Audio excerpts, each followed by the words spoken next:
মায়া।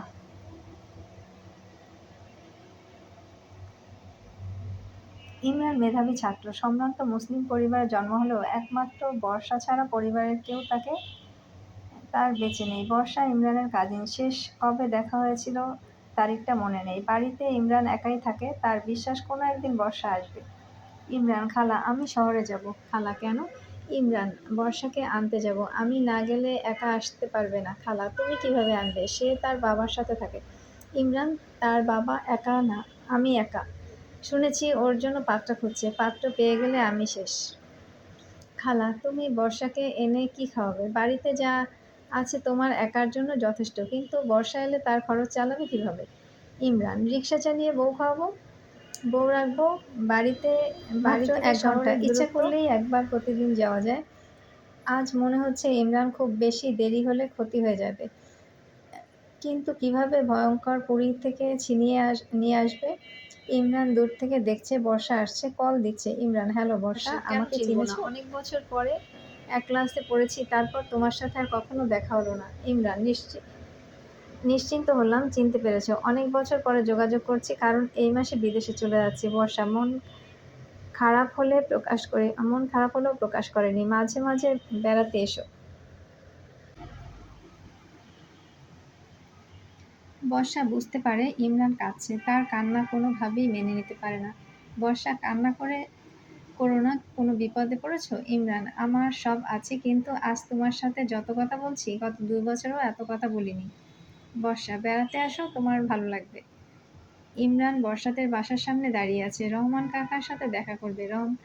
রহমান বাজারে করতে বেরিয়েছে। ইমরান: আসসালামু আলাইকুম কাকা। কাকা: ওয়ালাইকুম আসসালাম।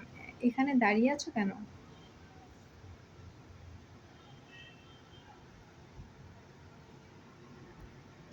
ইমরান: কাকা, আপনার সাথে দেখা করতে এসেছি। 2 দিন পরে ফ্লাইট। কাকা: বিদেশে যাচ্ছ? ইমরান: জি কাকা, ভাবছি কয়েক বছর বিদেশে থেকে আসি, এরপর দেশে ফিরে ব্যবসা করব। কাকা: তুমি ভালো ছাত্র, চেষ্টা করলে দেশে ভালো কিছু হতো। তোমার পরিবারে কেউ নেই, সংসার চালানোর জন্য যাচ্ছ তেমন না। আচ্ছা, যা ভালো মনে করো, দোয়া রইল। বাসায় যাবে না? ইমরান: না কাকা, আপনার সাথে কিছু কথা ছিল। কাকা: বলো। ইমরান: বর্ষার জন্য ছেলে দেখছেন? কাকা: হ্যাঁ। আমার বাসার অবস্থা জানো, অবিবাহিত মেয়ে বিবাহিত পুরুষের সাথে বিয়ে দেবো কেন? কাকাকে জড়িয়ে ধরে বর্ষাকে বিয়ে করতে চাই জানায়। ইমরান: কাকা, আমি বিদেশে যাচ্ছি, বর্ষাকেও নিয়ে যাব। আমি বিদেশে একা থাকবো কিভাবে? কাকা: সবই ঠিক আছে, কিন্তু আমার অবস্থা জানো, তোমার অনুপস্থিতিতে আমার মেয়ে কোথায় থাকবে?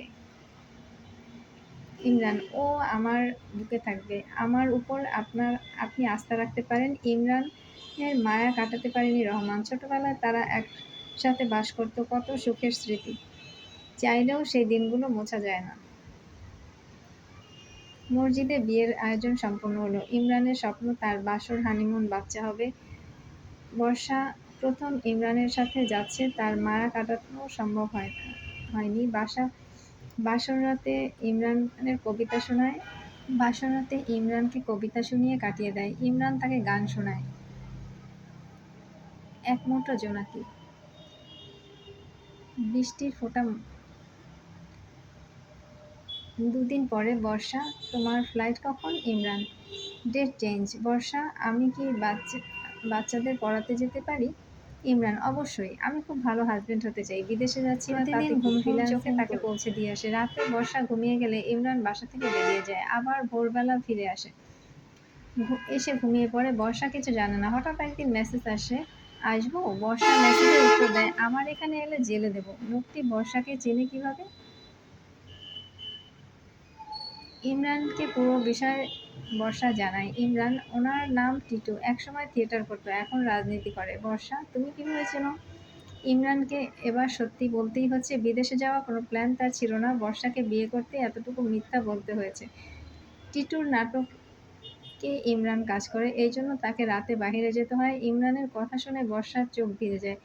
এই সম্পর্ক যে কোনো সময় ভেঙে যাবে, কারণ 10টা-5টা অফিস আর ক্যামেরার সামনে কাজ করা এক কথা না।